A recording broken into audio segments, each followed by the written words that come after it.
Our next speaker is Anna Holmquist, the role of historical legacies in shaping spider communities across two mountain ranges in Sulawesi, Indonesia. Yes, thank you, Andrew. Can everyone hear me? Yes. Awesome. Yes, my name is Anna Holmquist. I am a PhD candidate at the University of California, Berkeley, working with Dr. Rosemary Gillespie.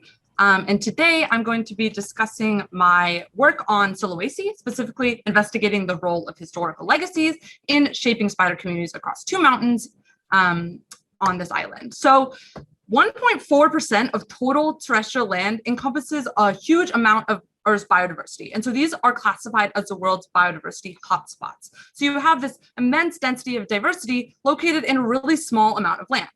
Understanding how this highly endemic diversity contained in such a small area was formed throughout time will allow us to better understand global patterns of diversity and help us form more robust predictions regarding how biodiversity will change in the future under scenarios of climate change or anthropogenic pressures. We know that contemporary dynamics such as climate and biotic interactions are important in structuring patterns of diversity, as well as historical legacies such as climate throughout time and paleogeography. We still see signatures of these historical legacies in species distributions today. Southeast Asia provides extensive opportunity to explore historical legacies in shaping diversity. The islands in this region are all really close to one another and have very similar environments as tropical islands, yet they encompass 3 biodiversity hotspots, each with distinct pools of fauna. Sulawesi, the largest and the oldest island in the biogeographic region of Malaysia, is of particular interest, as the fauna on this island has ancient lineages with affiliations to both Asian and Australian taxa. So this island is really famously known as Wallace's kind of anomalous island, as it broke the biogeographic pattern he observed of Sunda Shelf Islands to the west, having lineages most associated with Asian taxa, and the Australasian islands to the east having more associations with Australian taxa. Now, not only do we see this kind of mixing of diversity on Sulawesi, we also see distinct patterns of endemism within the island itself. So this is thought to be associated with the island's paleogeography. Sulawesi is what we call a composite island in that it consists of numerous fragments that collided. This happened with fragments breaking from the Asian and the Australian continental margins and drifting over a course of hundreds of millions of years before colliding about 20 million years ago to form the island we see today. And we can detect this collision in a lot of the tectonic divides that exist on the island of Sulawesi. So the long-held hypothesis for how we get this mixed diversity on Sulawesi was one of vicariance, in which fragments carried small populations from either Asia or Australia. However, the most recent paleogeological reconstructions of this region instead indicate that these fragments were all submerged during their movement. In this case, it took the colliding of the fragments to actually raise up some land area above sea level that was open for colonization. This created this kind of lowland archipelago that existed for about 10 to 15 million years without much change in land area or elevation. Over the past 3 million years, a lot of rapid tectonic activity, volcanic activity, and other uplift expanded the area and created extensive uplift, which resulted in this really topographically complex and really large island that we see today. So this history is still reflected in a lot of patterns we see within groups that exist on Sulawesi. Most well studied in the vertebrates, we see patterns of endemism within the islands. And the most recent studies using genomic data have supported this submergent hypothesis in that colonization estimates show that these different taxonomic groups arrived following the merging of Sulawesi fragments. And the patterns we see today are most associated with the paleogeographic events that occurred after the merging of fragments. However, there's still a lot of mystery surrounding why we get these patterns and why we have a mixture of Asian and Australian on Sulawesi. So is this really the whole story? There are a few studies from non-vertebrate groups that actually show colonization of Sulawesi fragments before the merging of these fragments, which could then indicate that enough land was above sea level to support viable populations as those fragments moved. So spiders, where we're all here, or other arachnids, are an excellent candidate group to unravel more of the role of Sulawesi's paleogeography in shaping modern day diversity. The vast range of dispersal capabilities and life histories can really allow us to potentially detect both signatures of vicariant origins in which species were on these fragments as they moved, as well as more recent colonization through dispersal. Additionally, the spiders of Sulawesi are really understudied, and so it just provides an awesome opportunity to understand more diversity in this region. So today, I'm going to be focused on the paleogeography component, the legacies of this island, and focusing on whole spider communities. Based on other taxonomic lineages and the history of Sulawesi, we can set up some expectations for the spider diversity. First, we may see signatures of origins in that we see affiliations to both Asian and Australian taxa. Second, we may see signatures of the Paleo Islands, which would be reflected in areas of endemism within the island itself that could potentially have represented this kind of archipelago form that used to exist. And lastly, we may see signatures across the elevation of these mountains. So you can think 20 million years ago when the island merged together and you got this lowland area, that at that time, the habitat across that archipelago was very similar. However, therefore, you have these colonizers come and are kind of living in lowlands for maybe 10 to 15 million years. However, when you got all this uplift, you may have pre-adapted lineages dispersing to the newest habitat. So this uplift over the course of only a few million years created really high elevation habitat. And so the first colonizers on Sulawesi may have maintained their niche space in the lowlands, while the higher elevations of new habitat were instead filled by pre-adapted lineages dispersing from outside of Sulawesi. So in pursuit of these expectations, I've sampled mountains across the island of Sulawesi, and today we'll be sharing data on two mountains, Dako and Torempupu, which are both thought to have different origins. So Dako in green is thought to be Australian in origin, and Torempupu is thought to be Asian in origin. And I'll be using these color schemes throughout the talk to kind of track which mountains I'm talking about. So I sampled across elevation gradients, and I use a variety of methods to capture groups across many different functional guilds and hopefully start to untangle some of these processes that we're interested in. And today I'll be sharing results from my amplicon sequencing data. Sulawesi diversity is really unknown, and so there's not very much available for us to look at species identity at the moment. So a lot of taxonomic work will go into this project. We really are excited to really describe the species and understand what's happening. But today I want to explore some of the patterns we're seeing. So I'll be using CO1 data that I generated using Aluminum iSeq.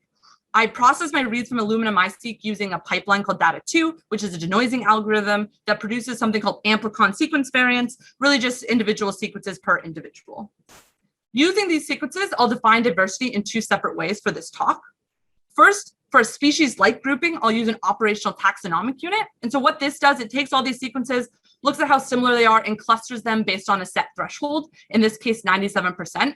So you can think of these as species-like groupings. It's not a robust species delimitation method by any means, but it's a good kind of preliminary look at what we're seeing across these two mountains. And the second way I'll talk about diversity is phylogenetic diversity. So retaining those amplicon sequence variants, which could have single nucleotide differences between them. And this gives us some more resolution to see patterns across elevation and between mountains. So first, thinking about the affinities of Sulawesi diversity, where are they from? Where did they have this signatures of origins? To explore this, I downloaded around 5,500 sequences from the Barcode of Life database, ranging from specimens collected in China all the way to New Zealand to really get this trend of Asia and Australasia taxa. And then I constructed a neighbor joining consensus tree, including the mini barcode sequences from Sulawesi. And here, the red sequences are Sulawesi's taxa. Hard to see any trends here, so I'm going to subset different clades along this tree to begin to kind of explore the affinities of Sulawesi diversity. So first, we see Asian affinities, so Sulawesi in pink and Asia taxa in green, and we're seeing Sulawesi sequences nested within clades that have Asian affinities. But we're also seeing this for Australian as well. So Australia in the kind of purple, light purple color, and once again, Sulawesi in pink. We're seeing Sulawesi sequences nested within clades that have Australian affinities. So we are finding evidence for mixed origins, although this will take much more taxonomic work to really pin down where these specimens are coming from and where are their sister taxa located. The next question leads, what is the relationship to the origin of the mountain? Do we see Dako that is more Australian in origin in terms of the land associated with Australian lineages, or Torempupu associated with Asia, associated with Asian lineages?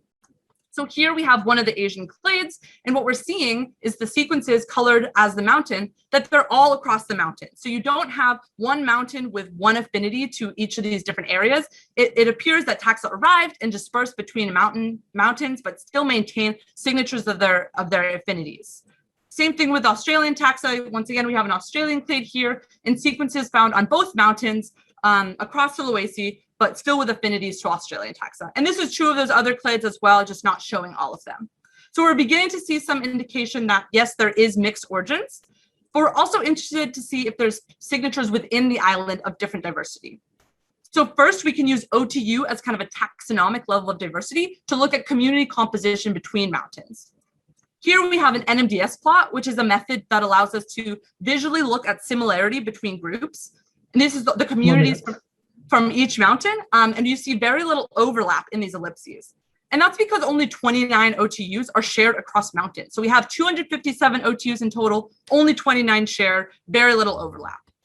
We can look at this in another way using phylogenetic beta diversity, in which we take all individuals with one community and compare them to all individuals within another community and see the phylogenetic distance.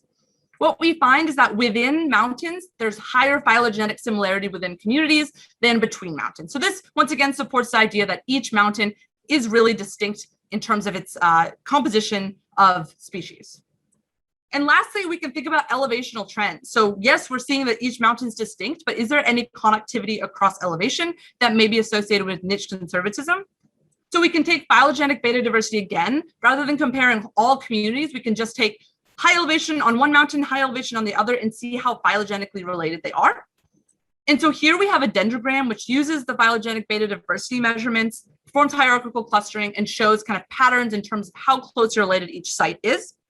The most interesting part of this is that the highest elevation sites are the most phylogenetically similar. So you can see on the left, this box plot, where you have the purple being the 2,000 meter site. It's very low, very separate from those others, and that's showing that it's highly phylogenetically similar.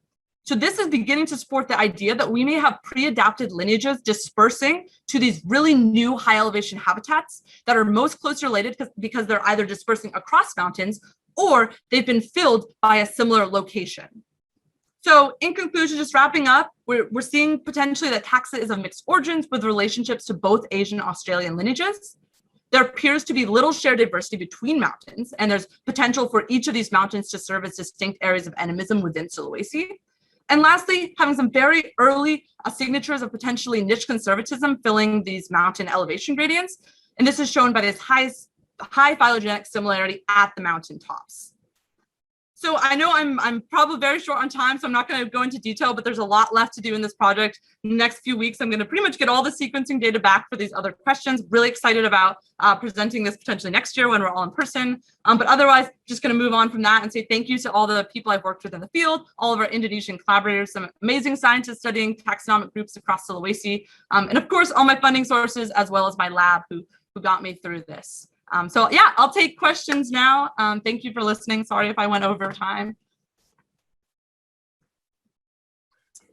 Great, Anna, thank you so much. And yeah, the timing was great. I'm rushing, sorry about that. So first question, very cool. Do high elevations have fewer species per area? What complete sampling would also explain higher similarity in species composition between mountaintops? What I missed the second part of that question, but in terms, do high elevations have fewer species per area? Yes. Okay. Yes. So what we are seeing, yes, is that the diversity in total does appear to be simpler at the high elevations. And so what appears to be at the high elevation seems to be connected. And so this is a very intense environment. If anyone's been to like tropical high elevation mountains, it's very limited, very ecologically challenging. So it makes sense that you potentially will have much simpler communities in terms of all the species that are present, but it does seem that there might be connectivity in terms of the species that are found there. Interesting. Okay. Let's see.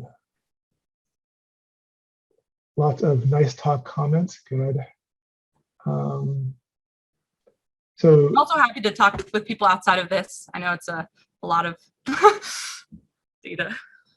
And so let's see. Consider that your phylogenetic data are as relevant as the reconstructions provided by geologists. The rise and fall of the ground New Zealand idea shows this. Yes, definitely. So and some geologists still support the idea that this might just be a hypothesis and that those drowned islands may not actually be drowned. And that precisely as Charles pointed out, that there may be indications that maybe Sulawesi was not submerged during its, which I believe is what Charles is pointing out. Yeah. I see. Cool. What do you mean in a second? So to address the second part of Vito's question, do you think the more complete sampling would also explain higher similarities in species composition between mountains? Yeah, I think potentially. So I have mountains, so I'm really excited to include that data as well. And I think that will really either highlight that this is true or show a completely different story, that potentially it was just low similarity showing this pattern. So we could see that with sampling more mountaintops, yes, we're seeing across all mountaintops on Sulawesi this connectivity that we're not seeing in lower elevations, or we could just be seeing this as an artifact of poor sampling. Absolutely. Great. Well, thank you so much, Anna. That was very interesting. Yes.